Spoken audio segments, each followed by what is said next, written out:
তাফসীরে কাবীরের মধ্যে লিখে तमाम পৃথিবীর মানুষের কান্নার পানি যদি এক জায়গায় জমা করা হয় হযরত দাউদ নবীর সমান হবে না। দাউদ নবী সহ तमाम পৃথিবীর মানুষের কান্নার পানি যদি এক জায়গায় জমা করা হয় হযরত নূহ আলাইহিস সালাতু ওয়াস সালামের সমান হবে না। নূহ আলাইহিস সালাম সহ तमाम পৃথিবীর মানুষের কান্নার পানি যদি এক জায়গায় জমা করা হয় হযরত আদম আলাইহিস সালামের সমান হবে না। আদম আলাইহিস সালাম সহ तमाम পৃথিবীর মানুষের কান্নার পানি যদি এক জায়গায় জমা করা হয় বিশ্ব নবীর তায়েফের একদিনের কান্নার সমান হবে না। আল্লাহ রাব্বুল আলামিন তখন মুসলমানদেরকে সান্ত্বনা দেওয়ার যে শুধু আজকে এই নির্যাতন আজকে তোমাদের উপরই নয়, অতীত যারা ঈমান এনেছে তাদের উপরে নির্যাতনের স্টিম বুলার চালায় দাও।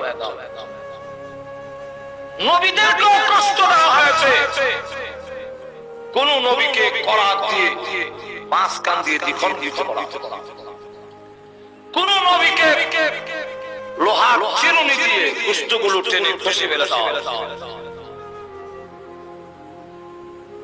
এটা আজকে নতুন নয়, এটা পুরাতন ইতিহাস। কিন্তু পুরুষও আছে, নারীও আছে। ইসলামের প্রাথমিক যুগে শুধু পুরুষের প্রতি নির্যাতন করেছে এরকম নয়, নারীদের প্রতিও নির্যাতন এসেছে। আর এমন নারীরা পৃথিবীর থেকে বিদায় হয়েছে, নারীত্ব সম্মান সব উৎসাহিত করেছে, কিন্তু ঈমান ছাড়া হয় একজন মহিলার নাম আজকে নতুন নয়, এটা পুরাতন ইতিহাস। তাফসীরে মাযহারি আল্লামা সানাউল্লাহ মানিবতী রাহমাতুল্লাহ আলাইহি লিখেন যে ফেরাউনের ঘরের ভিতর দ্বীনের চর্চা চলছে, সেই খবর ফেরাউনের। স্বামীর নাম হলো হিজরিস, আর স্ত্রীর নাম হাদিসে উল্লেখ করা হয়েছে মাশাতা। অথচ ফেরাউন 100 বছর পর্যন্ত ধর্মীয় কোন শিক্ষা চলতে দেয়। যারা ছিল আলেম ওলামা, ধর্মীয় চর্চা করবে, তাদেরকে হত্যা করা হবে। কিন্তু তার ঘরের ভিতরে স্বামী স্ত্রী ধর্মীয় শিক্ষা চালু রেখেছে। তাদের দুইটা সন্তান, তাই 100 বছর পর্যন্ত ভিতরে ঈমান লুকে রেখে দিয়েছেন প্রকাশ করে। কিন্তু হঠাৎ করে একটি মাসে তার জবান থেকে বের হয়ে এসেছে, আল্লাহ তোমাকে যারা আল্লাহ শরীক মানে না তারা ধ্বংস হোক। ফেরাউনের মেয়ে জিজ্ঞাসা করে, তোমাকে যারা আল্লাহ শরীক মানবে না তারা ধ্বংস হোক, এই কথাটা কাকে বলছো? আমার আব্বার কথা বলছো না? আমার আব্বাকে যারা মানবে না তারা ধ্বংস হোক। ওই মার সাথে জবাব দেয় না, বরং তোমার আব্বা আমার সকলের আল্লাহ এক, তিনি অদ্বিতীয়, তার কোন শরীক নেই। কি বলেন? ঠিক। এমনি ফেরাউনের মেয়ে কান্দারত অবস্থায় ফেরাউনের সামনে হাজির। জিজ্ঞাসা করে, কাঁদছো কেন? ও কাদার কারণ হইল আমার চুল যিনি আশ্রয় দেন সেই মাসে বলে আপনারা আমাদের সকলের আল্লাহ নাকি আর কেউ আছে? তিনাকে যারা আল্লাহ শরীক মানবে না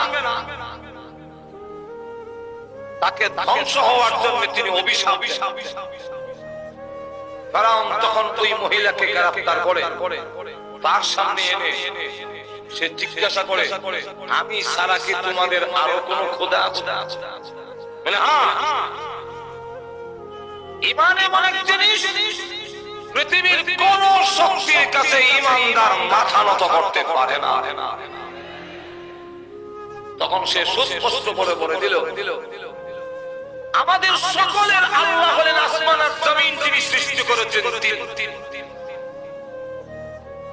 যেই মাত্র এই কথা বলেছেন, আপনি বসে পড়ো, এটার ফককে কিন্তু আমি না। এরপরও বিশৃঙ্খলা হবে, এই কারণে নিষেধ করলাম, আপনার সৃষ্টি করো আর না হয় এটার ফককে আমি।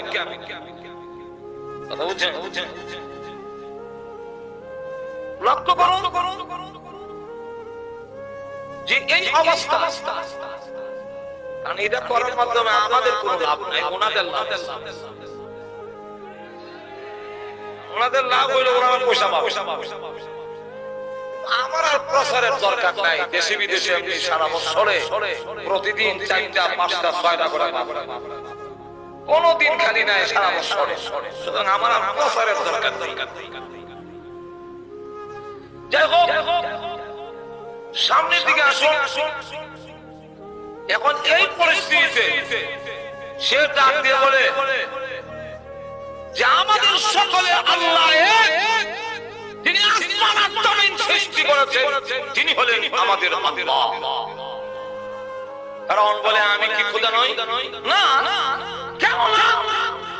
মহিলা জবাব দেয়, খোদা হওয়ার মতো কোয়ালিটি সিফত তোমার মধ্যে নেই। কেন নেই? তুমি যদি খোদা হতে তাহলে তোমার নাকের সেন্টার ঠিক করে বানাইলে না কেন? এত বম্বাস্টিক মার্কা এক নাক কেন? যে নিজের নাকটাকে সাইজ করে বানাইতে পারে না, সে অন্যের মাবুদ হতে পারে না। বলো হত্যা করা না। তুমি জানো না মুসলমান মৃত্যুর জন্য অপেক্ষায় থাকে। সুতরাং যার জন্য আমি অপেক্ষায় আছি, তার ভয় দেখে আমাকে আটকানো যাবে না। তখন তার সামনে তার দুটা মেয়ে, একটা হলো বড় আর একটা দুধের বাচ্চা। বলা হলো এই দুই বাচ্চাকে হত্যা করা না করতে পারো। ঈমানের জন্য সব দিতে পারি, কিন্তু ঈমান দিতে পারি। প্রথম মেয়েটিকে যখন জবে করার জন্য সাল্লাহকে হুকুম দেওয়া হলো, আর বড় পাতিলার মধ্যে তেল গরম করা হচ্ছে, সেখানে ছেড়ে দেওয়া হলো।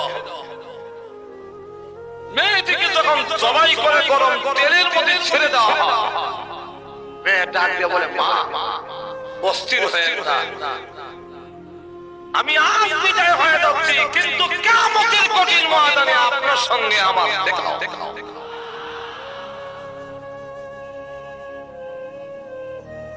তখন মহিলাকে বলল, দুধের বাচ্চাটাকে সবাই করা এখনো সময়। ওই মহিলা শুধু আমাদের দুই বাচ্চা কেন, আল্লাহর কসম করে বলি तमाम পৃথিবীর মানুষগুলো এক একটা করে যদি জবাই করো, আল্লাহর কসম একটি মুহূর্তের জন্য ঈমান ছাড়ব না। দুধের বাচ্চাকে জবাই করার জন্য নির্দেশ দাও। জবাই করে গরম তেলের মধ্যে ছেড়ে দাও।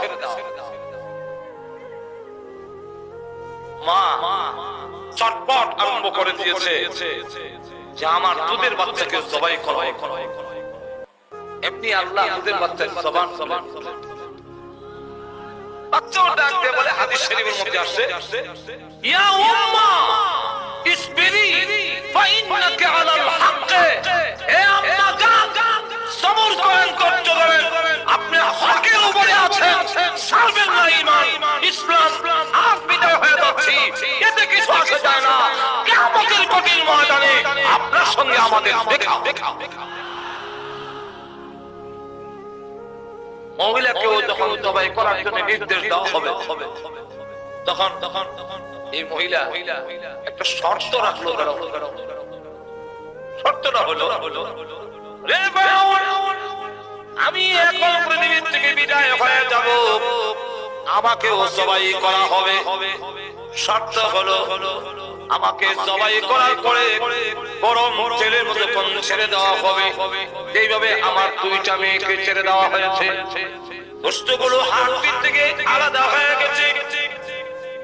আমার শরীর থেকে গোশতগুলো যখন আলাদা হয়ে যাবে, আমার দুই সন্তানের হাড় আর আমার হাড্ডিগুলো এক জায়গায় দাফন করবে।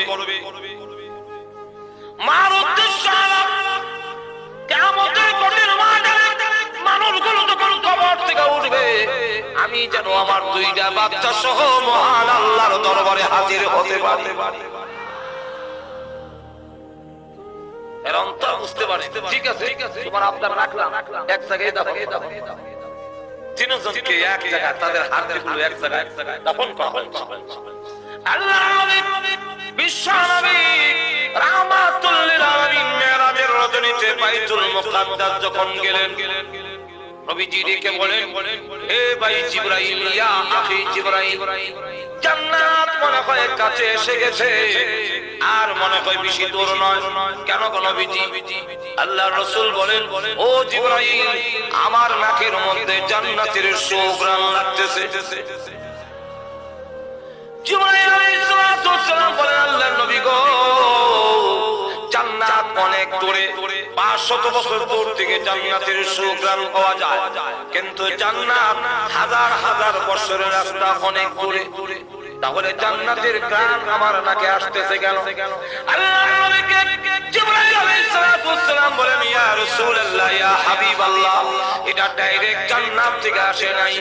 ওই যে ফেরাউন মাসেটা তার দুই বাচ্চা সহ হাড্ডিগুলো এক জায়গায় দাফন করেছিল, সেই কবর থেকে জান্নাতের সুঘ্রাণ আসতেছে।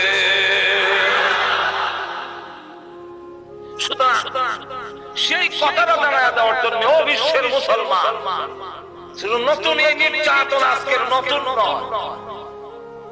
ইসরাইল আজকে ফিলিস্তিন নিরীহ অসহায় বাচ্চা এবং নারীদেরকে মাটির সাথে মিশিয়ে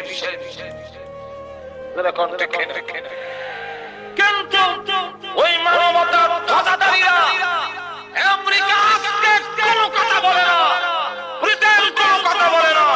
এদের স্পষ্ট হয়ে গেছে ইহুদি খ্রিস্টানরা কখনো মুসলমানের বন্ধু হতে পারে না। কিন্তু ইসরায়েলে একটা বোমা ফুটেলে চিৎকার শুরু করে। ইসরায়েলের উপরে যদি কেউ একটা বোমা হয়, এমনি মানবাধিকার লঙ্ঘন হচ্ছে, সন্ত্রাসী শুরু করে দিয়েছে, এরকম চিৎকার। কিন্তু আজকে ফিলিস্তিনের গাজা যে অবস্থা ভয়াবহ পরিস্থিতি সৃষ্টি করেছে, মাটির সাথে মিশিয়ে দিচ্ছে, একজন কথা বলে জোরে বলেন ঠিক ঠিক, আর একটু জোরে খান।